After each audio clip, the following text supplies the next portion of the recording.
1 minute మాట్లాడండి sir. Yes sir. Speaker sir, ముందుగా ధన్యవాదాలు సార్. ఇంత దారుణంగా మొత్తం శాసనసభని రాష్ట్ర ప్రజల్ని తప్పుదోవ పట్టించడం అయితే ఎల్ఏ మినిస్టర్ గారికి భావ్యం కాదు. వారు ఇండస్ట్రీస్ మినిస్టర్ గారు ఉన్నారు. ఇక్కడ క్లియర్గా ఉంది సార్, వాళ్ళు ఇచ్చిన జీవోనే మేము చెప్తుంది కాదు, చాలా క్రిస్టల్ క్లియర్గా GOMS నెంబర్ 54 సార్. ఇందులో ఏం రాసినారో ఒకసారి నేను చదువుతాను సార్.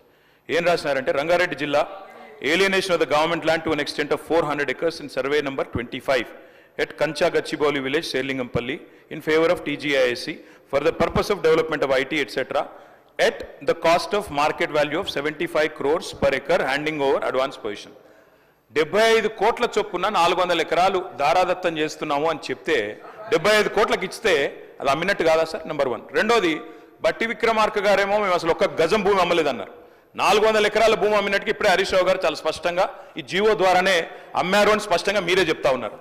మూడో మాట అధ్యక్ష, మూడో మాట, ఇప్పుడు మంత్రి గారు ఎంత దారుణంగా మాట్లాడుతున్నారంటే, గతంలో అధ్యక్ష అమ్ముకొని ల్యాండ్స్ అమ్ముకొని వాటి ద్వారా వచ్చే ఆదాయానికి మళ్ళీ ఇంకా పైకి వెళ్ళి కమిషన్లు, ఎవరికి మర్చెంట్ బ్యాంకర్కి 3% కమిషన్ ఇచ్చే కార్యక్రమం కూడా, దాన్ని కూడా మళ్ళీ ఏదో గొప్ప పని చేస్తున్నట్టుగా ఉత్తరప్రదేశ్లో చేస్తున్నారు. ఉత్తరప్రదేశ్ తప్పు చేస్తే మీరు చేస్తారా?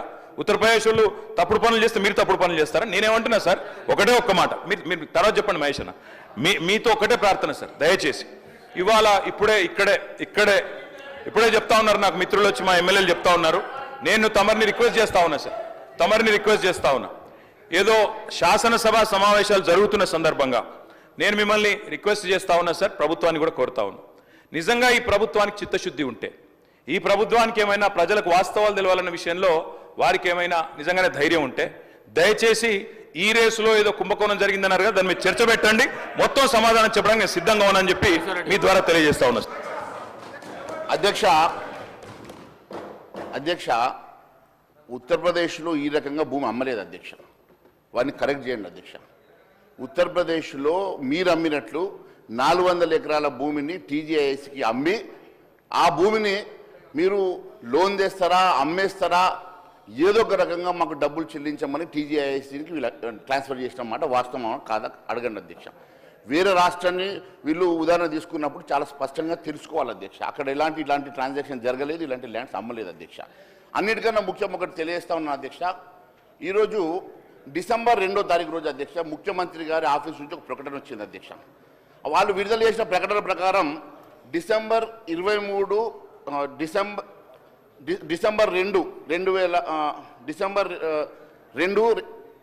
2024 రోజు ముఖ్యమంత్రి గారి ఆఫీస్ నుంచి ప్రకటన వచ్చింది అధ్యక్ష. డిసెంబర్ 23 నుంచి 24 నవంబర్ నెలాఖరు వరకు రాష్ట్ర ప్రభుత్వం తీసుకున్న అప్పు కేవలం 52,118 కోట్లు అని చెప్పింది అధ్యక్ష. మరోవైపేమో బట్టి విక్రమార్క గారు 1,27,000 కోట్లు తీసుకున్నట్టు వారు సభలో చెప్పింది అధ్యక్ష. మరి ఏది వాస్తవమో ప్రజానికానికి తెలియాలి అధ్యక్ష. ఈ రకంగా ఒకవైపు 64,000 కోట్లు అని చెప్పేసి ముఖ్యమంత్రి గారు చెప్పడము, మరి అదేవిధంగా ఉప ముఖ్యమంత్రి గారు లేదు 1,27,000 కోట్లు మేము అప్పు తీసుకున్నామని చెప్పడము, ఈ రకంగా ద్వంద్వ స్టేట్మెంట్స్ రావడం వల్ల రాష్ట్ర ప్రజానీకాన్ని తప్పుదో పట్టిస్తున్నట్టు చాలా స్పష్టంగా తెలుస్తుంది అధ్యక్ష. అంతే కదా అధ్యక్ష, ఇప్పుడు ఈ రాష్ట్రంలో ఏ అప్పు తీసుకున్నా, ఏ రాష్ట్రంలో అప్పు తీసుకున్నా ఒక చట్టం ఉంటుందా, FRBM చట్టం ఉంటుంది కదా అధ్యక్ష. ఈ చట్టాలను ఉల్లంఘిస్తూ ఇష్టానుసారంగా మీరు అప్పులు చేసి, ఇష్టానుసారంగా మీరు అప్పుల కుప్పగా మార్చి, ఎట్లాగో మేము వచ్చేది లేదు, మేము ఇట్లా గెలిచేది లేదు కాబట్టి ఈ అప్పుల కుప్ప ఇక్కడ పడేసిపోతే వచ్చినోడు ఏమన్నా సావని అన్నట్టుగా, మాకు దొరికిన గారికి దొరికినట్లు అన్నట్టుగా వీళ్ళు అప్పులు తీసుకొస్తున్నారు కదా. మరి వీరికి FRBM చట్టం వీరికి పరిధిలోకి రాదా? లేకుంటే మరి భూములు అమ్ముకోవడానికో, లేకుంటే ప్రైవేట్ సంస్థలు లోన్లు తీసుకురావడానికో, లేకుంటే మరి నాన్ గ్యారంటీ అనో గ్యారంటీ అనో రకరకాలుగా మీరు FRBM పరిధిని ఉల్లంఘించడానికి మీరు చేస్తున్నటువంటి ప్రయత్నాలు, మీ తెలివంతా కూడా FRBM పరిధిని ఉల్లంఘించి లోన్లు తీసుకోవడానికి మీరు పెట్టే తెలివితేటలు ఈ రాష్ట్ర రేపు ఖజానాకి కాదు, ఈ రాష్ట్ర దివాలా తీసి నిన్న జరిగిన శ్రీలంకలో లేకుంటే ఇతర దేశాలను జరిగినట్ల రేపు సంక్షోభాలు వచ్చేటువంటి ప్రమాదం మీ రాష్ట్రానికి ఉన్నది అధ్యక్ష. ఈ రాష్ట్రము ఒక తెలంగాణ రాష్ట్రం వచ్చినప్పుడు ధనిక రాష్ట్రం అని చెప్పుకున్నటువంటి ఈ రాష్ట్రం ఈరోజు అప్పుల కుప్పగా మరి వారు 7 లక్షల కోట్లు చేసినరా, మీరు ఇంకొకరు 7 లక్షల కోట్లు చేస్తారా, 10 లక్షల కోట్లు చేస్తారా? ఈ ఈ రాష్ట్రం మొత్తం కూడా అప్పుల ఊబిలో కూరుకొని పోతే రేపు జరిగేటువంటి భావి తరాలకు ఈ రాష్ట్రం ఒక అప్పుల కుప్పగా ఉండి వరుసలు పోయేటువంటి ప్రమాదం ఉంది అధ్యక్ష. రేపు నిన్న జరిగినటువంటి శ్రీలంకనో లేకుంటే ఇంకొక వేరే దేశాల్లో జరిగినట్టుగా మన రాష్ట్రంలో కూడా అలాంటి మరి ప్రమాదం జరగకుండా నేను ముందు తెలియజేస్తా ఉన్నాను అధ్యక్ష. ఇది మంచి పద్ధతి కాదు. దయచేసి మీరు పరిధి దాటి మీరు అప్పులు చేయకండి. పరిధి దాటి అప్పులు చేసేసి రాష్ట్రాన్ని అప్పుల ఊబిలోకి ముంచకండి. మరి కేవలం గత ప్రభుత్వాలు చేసినాయి కాబట్టి మేము కూడా అలాంటి తోవలు నడుస్తాం, అలాగనే మేము తప్పులు చేస్తాం.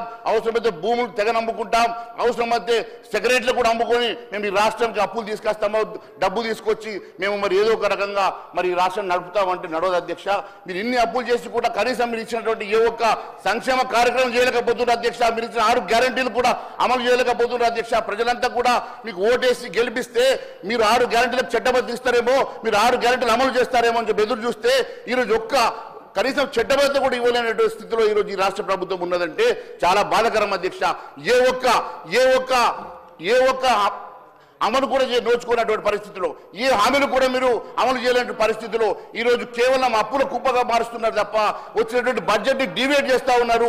కేవలం కమిషన్ల కోసం బడ్జెట్ ని మీరు కాంట్రాక్టర్లకు మీరు వర్కులు ఇచ్చి కాంట్రాక్టర్లకు మీరు కేవలం మరి వాళ్ళకి ఇచ్చేటువంటి పేమెంట్ల కోసం మాత్రమే పనిచేస్తున్నారు తప్ప, వాళ్ళకి ఇచ్చే కమిషన్ల కోసం పనిచేస్తున్నారు తప్ప వాస్తవంగా ఈ రాష్ట్ర అభివృద్ధి కోసం, ఈ రాష్ట్ర సంక్షేమం కోసం ఏం పనిచేస్తున్నారు బట్టి విక్రమార్క గారు సభకు తెలియాల్సిన అవసరం ఉన్నది అధ్యక్ష.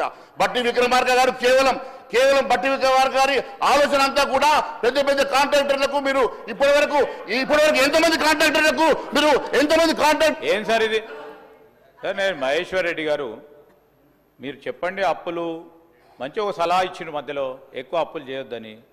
డిఫరెంట్ ఇన్స్ట్రుమెంట్స్ ద్వారా మన స్టేట్ ఎకానమీకి సంబంధించిన అంశం విషయంలో కొన్ని సందర్భాల్లో అప్పులు తీసుకొస్తారు, కొన్ని సందర్భాల్లో ఎప్పుడైతే ఎమర్జెన్సీ నీడ్లో ఆస్తులు ఎప్పుడైతే అమ్మాల్సి వస్తుందో అది నిరంతర ప్రక్రియ ప్రతి రాష్ట్రంలో కూడా జరుగుతూ ఉంది. నేను కావలిస్తే అన్ని రాష్ట్రాలకు సంబంధించిన నివేదిక అందజేస్తాము. ఈరోజు నేను కూడా చెప్తా ఉన్నాము, డిఫరెంట్ ఇన్స్ట్రుమెంట్స్ ద్వారా మనకు సంబంధించిన సంక్షేమాన్ని అభివృద్ధిని రాష్ట్ర ప్రజలకు సంబంధించిన సంక్షేమ అభివృద్ధి విషయంలో చేయడం జరుగుతుంది. కానీ ఎంతవరకు జ్యుడిషియస్గా చేశారు, ఎంతవరకు సైంటిఫిక్గా చేశారు, ఎంతవరకు నిజంగానే రాబడి ఎంత ఉన్నది, వ్యయం ఎంత ఉన్నది అని చూసి కర్మల్లో చేయండి అని చెప్పండి. కానీ మళ్ళీ తీసుకుపోయి ఎందుకు చేసిండ్రు, ఎవరు చేసిండ్రు వ్యక్తిగతంగా మాట్లాడటం సరికాదండి. ఇది వ్యక్తిగతంగా మాట్లాడటం సరికాదు. ఇది వాట్ ఇస్ ఈరోజు జాతీయ స్థాయిలో బీజేపీ పార్టీ ప్రభుత్వంలో ఉంది అధ్యక్ష. వారు కూడా ప్రభుత్వంలోకి వచ్చి 6 నెలలే. వారు ప్రజలకు ఇచ్చిన హామీలు ఏం నిలబెట్టుకున్నారు? తెలంగాణ రాష్ట్ర ప్రజలకు ఇచ్చిన హామీలు ఏం నిలబెట్టుకున్నారు? మిమ్మల్ని అడుగుతా ఉన్నాం. మేము ఏం నిలబెట్టుకున్నారు 6 నెలల నుంచి? మేము ఈరోజు మీ నిర్మల్లో మా మహిళా సోదరిమణులు అందరూ కూడా ఫ్రీ బస్సులో తిరుగుతలేరా అధ్యక్ష? 6 గ్యారెంటీలో నిర్మల్లో మహిళా సోదరిమణులు అందరూ తిరుగుతలేరా? కనబడతలేదా? 200 యూనిట్లు నిర్మల్ నియోజకవర్గంలో పేద ప్రజలు 200 యూనిట్ల రూపాయల విద్యుత్ సరఫరా పరంగా వినియోగిస్తే వారికి ఫ్రీ కరెంట్ వాళ్ళకి కనబడతలేదా? ఏం చేసిండ్రు, ఏం చేయలేదని ఏం అధ్యక్ష ఇది? ఓ పక్కనే వారికి పక్కన కూర్చున్న పెద్ద మనుషులు ఆ విధంగానే మాట్లాడతారు. మరి మా బీజేపీ వారు కూడా అదే విధంగా మాట్లాడతారు. వెనుక కూర్చున్న వారు అదే విధంగా మాట్లాడతారు.